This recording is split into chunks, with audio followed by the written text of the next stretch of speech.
Bitcoin's price is climbing based off of news of a potential upcoming Bitcoin ETF. But this Bitcoin ETF is not what you think. This Bitcoin ETF is not the product that we want. There are negatives to this and positives, which I will explain in this video.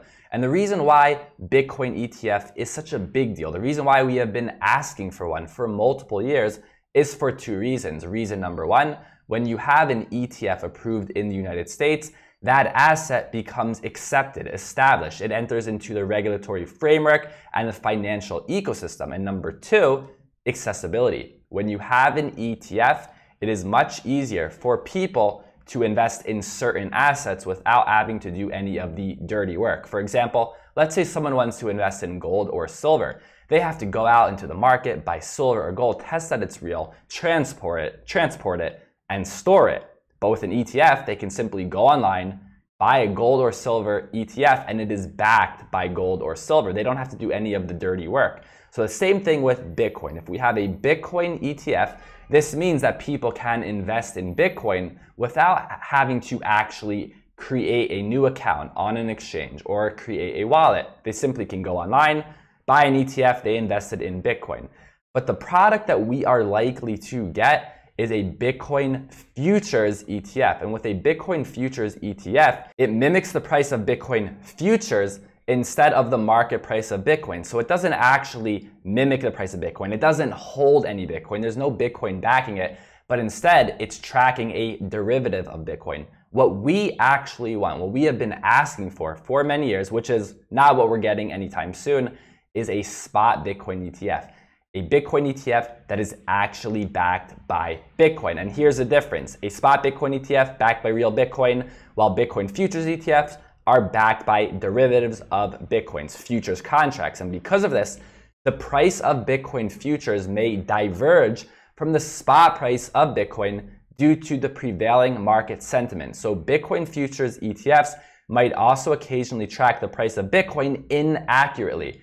A Bitcoin Futures ETF is an inferior product. It is actually more risky and more volatile than a true spot Bitcoin ETF. And this does not make any sense because the SEC always says they want to protect us, yet they're going to give us a Bitcoin Futures ETF rather than a safer investment, a Bitcoin spot ETF. Really doesn't make any sense. So the SEC put out this tweet: before investing in a fund that holds Bitcoin Futures contracts, make sure you carefully weigh the potential risks and benefits. So it really looks like we're going to get this Bitcoin Futures ETF very soon. And of course, we see a reply from Lark Davis, who always puts out great tweets. I just spoke about one of his tweets the other day in my video, and he said there would be a lot less risk if you guys approved a spot Bitcoin ETF. And this is true. Another great comment that we see over here, 100% agree. They are always criticizing Bitcoin's volatility, so to protect their investors,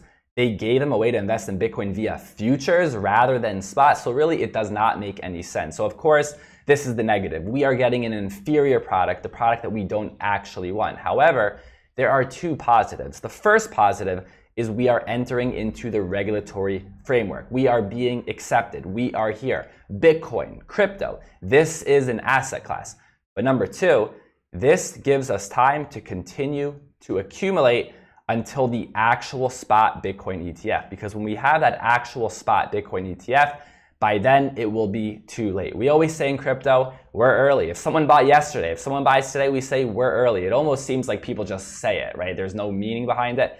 But I truly believe we still are early. If someone buys Bitcoin today, we are early. But when we have a spot Bitcoin ETF, at that moment, you no longer will be early because we will see a massive amount of money pouring into crypto. And I do believe it will play out similarly how it played out with the first gold ETF.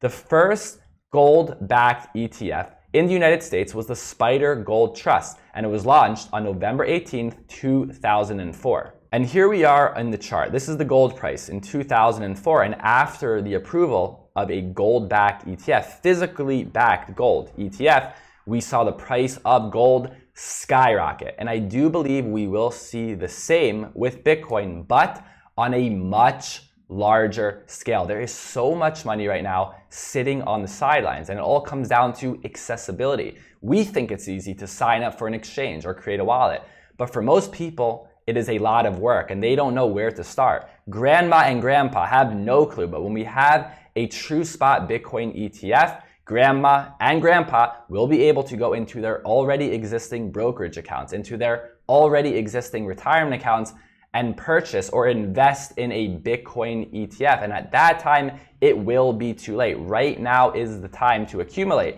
And a true spot Bitcoin ETF, I do believe, will take a lot longer than most people think. Yes, we might see a Bitcoin Futures ETF very soon, but a spot ETF, it might take a while. And because it's going to take a while, this gives me time to continue to accumulate. And I do this by dollar cost averaging. And if you want to know exactly how I do it, go ahead and watch this video. This is a dollar cost average guide, very important video. Don't forget to like this video, subscribe to the channel. Thank you for listening, and I'll see you next time.